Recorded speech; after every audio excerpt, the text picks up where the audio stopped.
Right, shalom, shalom. First, I'd like to give all praises unto Yahweh, Ba'ashem Yahushai, Waharakah Kodash, and double honors unto the apostles and elders of Great Millstone.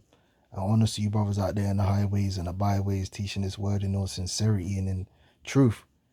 And recently you had this demon, Charles. He had his official portrait displayed. And listen, it is what it is, man. The elites of this world are high level witches and warlocks. They deal with the esoteric knowledge, right? They deal with witchcraft of every variant. All right, that's just how it is. That's their arrogance. That's their pride. That's the source for them of their power. All right. Now I want to play this. Then I want to read an article, but then can we get some scriptures? It is the first portrait. It's called the Portrait of the King. First portrait since he was coronated. And he is the main heir to Vlad the Impaler. You can't make that up. And there are demon faces all over it when you just look at it straight on. But when you take the painting and duplicate it or put it upside down, there, Charles forms the giant face, and his head are the eyes of a huge Baphomet. You say, oh, this is nice. Which Baphomet, if you understand the image that we know of Baphomet, it's an actual esoteric image designed to portray certain symbolisms and certain sacred geometries within witchcraft. All right. Incidents. Now you see the Rothschild and Rockefeller art displays they put on, or you see time and time again the type of art they're funding, and almost all the time it's degenerate or satanic. You got the Ward Rothschild that just died a few months ago. And so when you see a lot of these paintings, going for like millions of dollars. Now sometimes it's money laundering and all that stuff, but sometimes that painting does have value to them, and the value in the painting is because that painting itself is embedded with witchcraft, with esoteric symbolisms, and the painting itself can also be made be a talisman, made under the influence of demons, certain rituals. It could even be blood in the painting, blood magic. All right. And so I got an article here said, how did theosophy, which if you don't know what theosophy is, it's just one of the major witchcraft religions. How did theosophy influence modern art? It says the 20th century school of theosophy had a profound impact on the development of modern art. See, a lot of times people be looking at this modern art, be thinking, what's this all about? Nah, like it looks crazy to you, but for those who are in the know, for those who are deep into the esoteric, who are deep into the hidden knowledge, right? It means a lot to them because they understand. It's a language that they're speaking. All right. The 20th century school of theosophy had a profound impact on the development of modern art, particularly symbolism and abstraction. Since the late 19th and early 20th century, philosophical school of theosophy had a profound and long-lasting influence on modern and particularly abstract art. Theosophy was an eccentric and eclectic spiritual school. It merged elements of Eastern and Western religion with ancient Greek philosophy and occultist ideas. So basically, you look up Madame Blavatsky, she basically traveled throughout the world and gathered together all the esoteric and occultic knowledge. And she came to the conclusion that all of it goes back to one source, which is Babylon. All right, there you have a Madame Blavatsky, which coincidentally was one of the chief feminists. These are the people that were the chief feminists. Helena Petrovna Blavatsky, Alice Bailey. All right, if you don't know about Alice Bailey, which was basically like her acolyte, she's the woman that's written the most books in history, a witch and a warlock.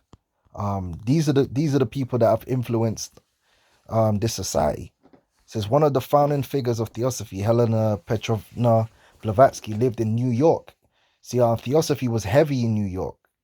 A lot of you go back, a lot of the actors, musicians, they used to link up with Blavatsky. That's why we tell you that this whole system, once you get above a certain level, it's just witchcraft. And these people get initiated into the occult, and they start, doing different levels of witchcraft, whether it be animal sacrifices, child sacrifice, sex magic. That's why you had that nasty skank Sierra and Justin Timberlake made that song called Love and Sexy Magic. They were talking about sex magic, which is the idea of using sex to create talismans. And the levels of sex magic goes, the highest level of sex magic is bestiality and then pedophilia, which is why these people eventually get to that level. Beauty and the Beast, right? But her ideas spread far and wide across the United States and reach a particularly receptive audience in avant-garde Europe, from the Hilma af Klint and Jean Arp, Joseph Beuys, Marcel Duchamp, Wassily Kandinsky, Piat Madarim. Artists of all kinds found new channels of expression by embracing theosophy. So basically, these people were just occultists, witches, and warlocks, and they expressed their occultic knowledge in the form of these paintings. So, we don't marvel that this particular image and painting is filled to the brim with occultic symbology, of course, because that's how these people operate. Everything they do, whether it's gematria down to the names, the dates, they work with all forms of witchcraft. Blood magic, sex magic, black magic, white magic, whatever type of magic you want to think of, they work with it. That's their knowledge. That's their wisdom. All right. And at the end of the day, what is the purpose of witchcraft? The purpose of witchcraft is to channel energy in order to manifest your own will. That's why these people got their guard ring and their talismans and all the. It's all about basically fulfilling your own will outside of the will of Yahweh Hashem Yahushai, which we know is foolishness. But that's why it says, for rebellion is the sin of witchcraft, and stubbornness is as iniquity and idolatry. Right? Rebellion is as the sin of witchcraft, because witchcraft is basically rebellion. It's like, I'm going to use the knowledge of a particular thing to establish my own will. Because that's why they think they're going to establish their new world order, because they think they're working all these different sacrifices and all the foolishness, but it's not going to work, because at the end of the day, witchcraft is false. It's a false confidence. All right. But it's a real thing that happens, man. Going back into Egypt, Egypt always had their magi's, and it's no different today. All right. So let me get this scripture right here, because you see all this witchcraft that these men are working. Ultimately, it's not going to stop their downfall. Beginning with America. All right. Isaiah 47, and we're gonna get straight to the point. Verse 11. Therefore shall evil come upon thee. Thou shalt not know from whence it riseth, and mischief shall fall upon thee. Now, the whole point of them working all this witchcraft is for mischief not to come upon them, so that to bless themselves. That's the purpose. The reason people do witchcraft is to bless themselves, to manifest their own will, goodwill towards themselves. Right? You don't do witchcraft to bring evil upon yourself. All right? But guess what? Therefore shall evil come upon thee. Thou shalt not know from whence it riseth. Mischief shall fall upon thee. Thou shalt not be able to put it off, and desolation shall come upon thee suddenly, which thou shalt not know. Stand now with thine enchantments and with the multitude of thy sorceries. Multitude, because listen, the level of listen. If see the reason why the average person doesn't understand how much occultic influence they're under on a daily basis is because they're not educated in the occult. So when you're not educated, it's like a language that's around you at all times, but because you don't know the language, you can't read it, you don't recognize it. But every time you watch the TV, listen to music, everything you do, all these people's businesses and all that, they're all under the occultic vibration. This place is the multitude of sorceries. All right, look at this Ice Spice. Her name's Isis, so she's channeling the idol Isis. All right, and who introduced her? The sixth god, right? Drake. Drake is the one that bossed her. She started blowing up after Drake followed her and flew her out to Canada. That was all set up, man. It's all sorcery. With the multitude of thy sorceries wherein thou was labored from thy youth, if so thou shalt be able to profit, if so thou mayest prevail, right? Because from the very beginning, America was established in occultism, established in witchcraft. Thou art wearied in the multitude of thy counsels. Let now the astrologers, the stargazers, the monthly prognosticators stand up and save thee from these things that shall come upon thee. Behold, they shall be as stubble. The fire, these workers of witchcraft, they're going to be burnt. The experts, because you always got, in anything, you always have the experts.